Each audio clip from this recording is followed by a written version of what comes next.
চলো আজকে তোমাদের আমার গোপুর যে কতগুলো সোয়েটার আর কতগুলো জামা উলের সেগুলো দেখায়। অবশ্য প্রত্যেকটা জামাই আমার মা মানে তাদের দিদা বানিয়ে দিয়েছে। তো সেগুলোই সার্ফের জলে সকাল থেকে ভিজিয়ে রেখেছিলাম। ওই দুদিনের আর কি জমানো হয়ে গেছিলো, ওই জন্য অনেকটাই হয়ে গেল। আর কিছু সুতির জামা মানে ডেইলি যেগুলো পরানো হয় সেই জামাগুলোও ছিল। কি সুন্দর সুন্দর দেখতে এই জামাগুলো, দেখলেই ভাল লাগে। তো গোপালদের তো উলের এই জামাগুলো, একটা জামা হয়তো খুব বেশি হলে আমি দুদিন পরাই। সোয়েটার জাতীয় জিনিস তো আমরা সোয়েটারই বা প্রত্যেক দিন বাচ্চাদের তো আর ধুই না। বাচ্চাদের যা করি চেষ্টা করি ওদেরকেও সেইভাবে পরিষ্কার রাখার, ভালো লাগে মনটা। মুশকিলটা হচ্ছে বাচ্চাদের জামা সাইজ বড় হয়, ওদের আর জামা সাইজ বড় হয় না। মা সেই কবে বানিয়ে দিয়েছিল। যাই হোক, এবার ঠাকুর ঘরে চলে এলাম, ওগুলো একদম তাড়াতাড়ি করে মেলে দিয়ে আসলাম রোদের মধ্যে। বাসন কোসন মেজে এবার ঠাকুর ঘরে এসে ওদেরকে একটু গা হাত পাগুলো টিপে দিয়ে একটু ম্যাসাজ করে দিয়ে তারপরে তুলি। কেন ঝপ করে ঘুম থেকে কিন্তু আমাদের নিজেদের বাচ্চাদের কিন্তু তোলা উচিত না। কেন কি ঘুম ঘরে থাকা মানে সবাই একটা অন্য জগতে থাকে, সেখান থেকে তাদেরকে নিয়ে আসতে হবে। তো আমার গোপালদেরও আমি তাই করি।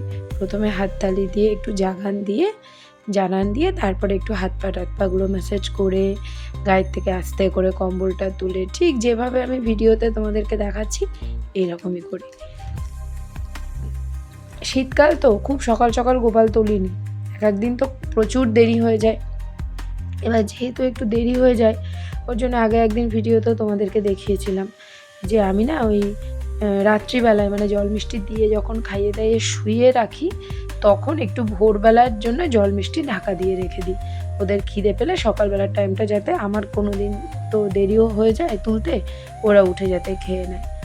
তো যাই হোক, একদম স্নান ফ্রান করে বাবুরা সোয়েটার মানে নতুন আর একটা কাঁচা সোয়েটার ওগুলো 2 সেট করে তো কাচতে দিয়ে দিয়েছি, এই হচ্ছে 3 সেট। যাই হোক চলো ওদেরকে এবার জল মিষ্টিটা দিয়ে নিই।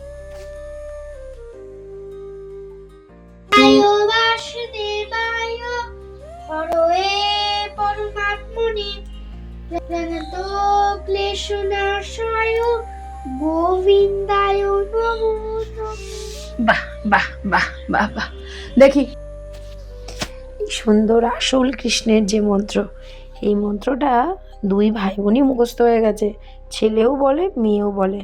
যখন আমি পুজো দিই ওরা 2 ভাই বোনই আমার ঠাকুর ঘরে ঠাকুরের সামনে থাকে, যদি কিনা নিজেদের কোনো বিশাল ব্যস্ততা না থাকে। তো পাপান যথারীতি চলে এসছে, এসে মন্ত্রটা কি সুন্দর বললো বলো দেখি, কেমন লাগলো ভিডিওটা।